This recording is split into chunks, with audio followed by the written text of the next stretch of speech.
Hi everyone, I'm Rob with MMORPG.com, and we're live from the floor on SOE Live. I have with me Terry Michaels, Senior Producer on EverQuest Next, and Steve Klug, the Technical Director on EverQuest Next. First question, Steve, was going to ask for you. So a lot of EverQuest Next is procedurally generated, which is quite new for an MMORPG.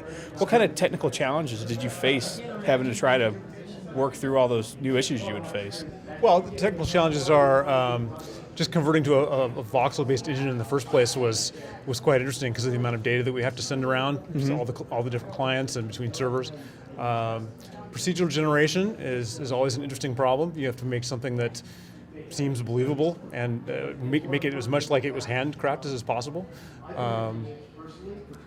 It's an interesting challenge. What about you, Terry, as the director over or the senior producer of the project? What kind of new challenges did you face? I mean, so many things in this game are different than what we have out there now. I mean, I think that's calling that an understatement. I think is fair, and that actually that's probably the most interesting challenge for me was creating helping to build a team of people who are willing to take on challenges that hadn't been solved before. Because a lot of MMOs, a lot of the solutions have occurred before, and it's really just putting them together in the way that's unique for your game. For us, and what Steve was talking about, we have a lot of technical challenges that, and design challenges, and art challenges that we've never had to deal with in the industry.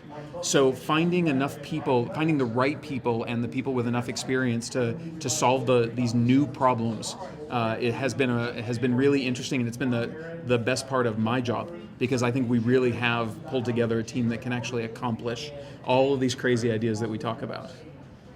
so of all the crazy ideas that you're talking about, what do you think's been the craziest so far? I think the voxel-based world and the destruction, the destructible, constructible world, that's the thing that really changed this game, and it was the biggest technical challenge, the biggest technical risk that we undertook. So, all right. Speaking of technical, you guys have EverQuest Next Landmark coming out as well later on this year. This winter. What kind of work is it going to take for you guys to get feedback from the Landmark possibly into EverQuest Next? Oh, that's actually going to be really easy. We're now that we've actually released the game, or not released the game, sorry, released the information about the game after the debut. We are going to be engaging with our community and players in as many ways as we possibly can. We want to have open lines of communication between ourselves and them, what they like, what they don't like, what aspects of the game are interesting, and everything that we learn through the process of players playing Landmark, we are going to apply to EverQuest Next, so that we make sure that when EverQuest Next is ready to be released, that it is a game that players want. We don't have to guess anymore about whether or not this is something that players actually care about. Is there the possibility exists that something that I made in Landmark could work its way directly into the game? Oh, absolutely. It's not only we intend on that.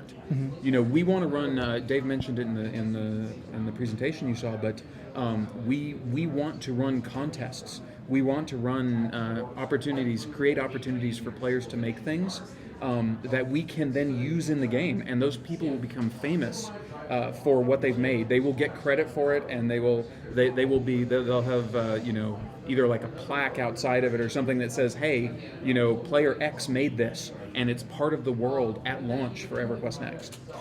One of my concerns about the fully destructible environment is how do you deal with people that just want to run around and destroy things, or 2 months down the road you've got what used to be kind of like a field or a prairie, and now it's just nothing but a bunch of craters. Well, the destruction isn't necessarily permanent. So our destruction can heal itself over time or based on triggered events, things like that. So whereas anything in the world can be destroyed, it won't necessarily stay destroyed.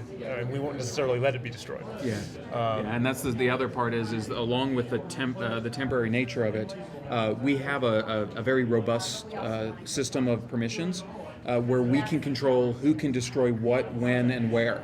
So if it's an important part of the world, maybe you can't go turn it into Craterland. But there's a part of the world that you can either own or that we allow anybody to go in and create craters there because it's not an integral part of the world. So Right. Sounds great, and thanks for your time, gentlemen. And make sure to continue watching MMORPG.com for all the coverage from SOE Live. Thank you.